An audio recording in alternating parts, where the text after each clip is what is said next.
नमस्कार। आज हम एक बहुत ही पेचीदा और संवेदनशील विषय पर बात करने वाले हैं। नेताजी सुभाष चंद्र बोस का गायब होना। ये एक ऐसा रहस्य है जिस पर दशकों से चर्चा हो रही है और हमारे पास जो स्रोत सामग्री है, नेताजी का गायब होना एक अनसुलझा भारतीय रहस्य नाम की प्रस्तुति के कुछ अंश, हम उसके आधार पर इस गुत्थी को समझने की कोशिश करेंगे। तो संदर्भ है अगस्त 1945 का। दूसरा विश्व युद्ध बस खत्म ही हुआ है। जापान आत्मसमर्पण कर चुका है और जो आधिकारिक कहानी हम सबने सुनी है वो ये कि नेताजी ताइपे से एक जापानी विमान में सवार हुए। हाँ, और वो विमान दुर्घटनाग्रस्त हो गया। बिल्कुल, और उनकी मृत्यु हो गई।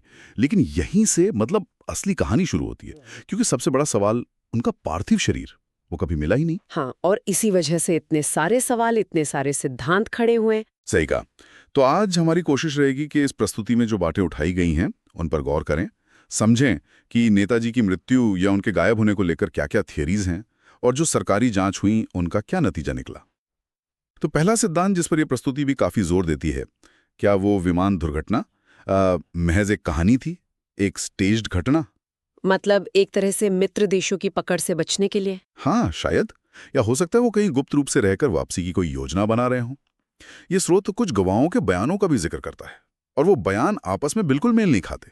अच्छा, जैसे जैसे कुछ ने कहा कि उन्होंने नेताजी को विमान से जिंदा निकलते देखा, ठीक ठाक हालत में। और दूसरों ने? दूसरों का कहना था कि वो बहुत बुरी तरह जल गए थे।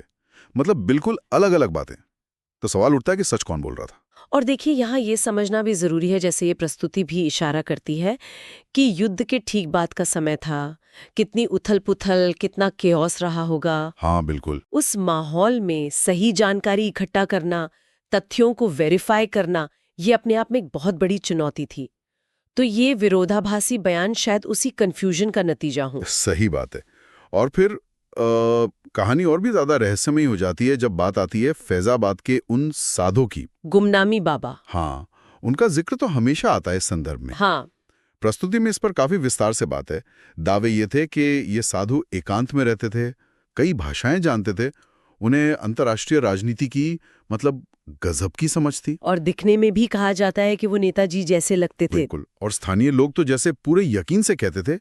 ये स्रोत बताता है कि ये नेताजी ही हैं, बस दुनिया की नजरों से दूर रह रहे हैं। और हैरानी की बात यह है, जैसा ये प्रस्तुति बताती है, कि कुछ शुरुआती सरकारी रिपोर्ट्स में भी इस साधु और बोस के बीच एक संभावित कनेक्शन का इशारा किया गया था। लेकिन फिर निर्णायक सबूत की बात आई होगी, डीएनए टेस्ट वगैरह। प्रस्तुति ये सवाल उठाती है, आखिर ऐसा क्यों हुआ, क्यों सच सामने नहीं आने दिया गया। ये वाकई एक बहुत अहम सवाल है। गुमनामी बाबा वाला जो पहलू है, वो सिर्फ एक कहानी नहीं रह जाता, वो सरकार के रवैये पर भी सवाल खड़े करता है। मतलब अगर सरकार निर्णायक सबूत जैसे डीएनए टेस्ट से बचती है या जानकारी को क्या कहते हैं, क्लासिफाइड रखती है, तो जाहिर है कि इस तरह के सिद्धांतों को और बल मिलेगा, लोगों का शक बढ़ेगा ही। बिल्कुल। और सरकार ने ऐसा नहीं कि जांच नहीं की, समय समय पर आयोग भी बिठाए गए। शाहनवाज समिति थी, खोसला आयोग था। हाँ, और फिर जस्टिस मुखर्जी आयोग। हाँ, मुखर्जी आयोग। और ये प्रस्तुति मुखर्जी आयोग के निष्कर्षों पर खास ध्यान देती है। आयोग ने बहुत साफ शब्दों में कहा था, ऐसा कोई सबूत नहीं है जिससे ये साबित हो कि नेताजी की मृत्यु उस विमान दुर्घटना में हुई थी। ये तो बहुत बड़ा निष्कर्ष था। मतलब सीधे सीधे आधिकारिक कहानी पर सवाल। हाँ, बहुत बड़ा। लेकिन फिर हुआ क्या? सरकार ने मुखर्जी आयोग की रिपोर्ट को ही खारिज कर दिया, उसे स्वीकार नहीं किया। अच्छा। और जैसा कि ये स्रोत बताता है, आज भी नेताजी से जुड़ी 100 से ज्यादा फाइलें हैं जो पूरी तरह से पब्लिक नहीं है। बहुत सारे हिस्सों को काला कर दिया गया है, मतलब रिडैक्टेड है, जानकारी छुपाई गई है। इतनी आरटीआई अर्जियों के बाद भी। हाँ, तो सवाल फिर वहीं आ जाता है, ये गोपनीयता क्यों?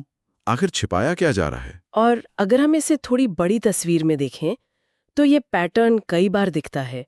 जब संवेदनशील ऐतिहासिक घटनाएं होती हैं तो जानकारी को नियंत्रित करने की एक प्रवृत्ति दिखती है।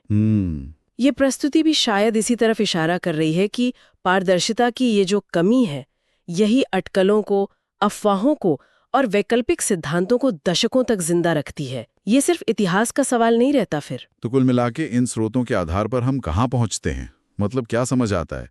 दुविधा तो वैसी की वैसी है। हाँ बिल्कुल। क्या नेताजी की मृत्यु 1945 में हुई थी या फिर उन्होंने किसी तरह दुनिया को चकमा दिया और जानबूझकर गायब हो गए?